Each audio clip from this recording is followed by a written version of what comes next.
அந்த மாலை மலைப்பாறையின் நிழலில் அவன் நின்றிருந்தான். ஒரு கையில் மின்னும் நீண்ட வாள், மற்றொரு கையில் மனிதன் அல்லாதபடி கனத்த ஒரு தலை. அவன் பெயர் சேராப். அவன் கொள்ளையடிப்பது தங்கமல்ல, வீடல்ல, உயிரல்ல, மனிதர்களின் தொடர்பு, நம்பிக்கை, உறவு. சேராப் ஒரு சாபம் பெற்றவன். ஒரு காலத்தில் அவன் மக்களை ஒன்றிணைப்பவன், தூதன், சமாதானம் பேசுபவன், உறவுகளை இணைப்பவன். ஆனால் ஒரு நாள் ஒரு அரசன் அவனை ஏமாற்றினான். அவன் மூலம் செய்யப்பட்ட ஒப்பந்தங்களை மறுத்தான், நண்பர்களை எதிரிகளாக்கினான், காதலை வணிகமாக மாற்றினான். அந்த இரவு சேராப் தன் உள்ளத்தில் இருந்த கடவுளை கொன்றான். அதன் பிறகு அவன் செய்த முதல் கொள்ளை அந்த அரசனின் நம்பிக்கை. அரசன் தன் நெருங்கியவர்களாலேயே வஞ்சிக்கப்பட்டான்.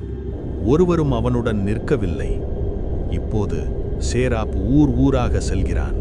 ஒரு குடும்பத்தில் நுழைந்து அண்ணனை தம்பிக்கெதிராக திருப்புவான்.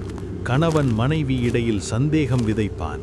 நண்பர்களுக்கிடையே பொய் விதைகளை நட்டு அவர்கள் ஒருவரையொருவர் வெறுக்கும் வரை சிரிப்பான். அவன் வாளால் கொல்ல மாட்டான், வார்த்தைகளால் வெட்டுவான்.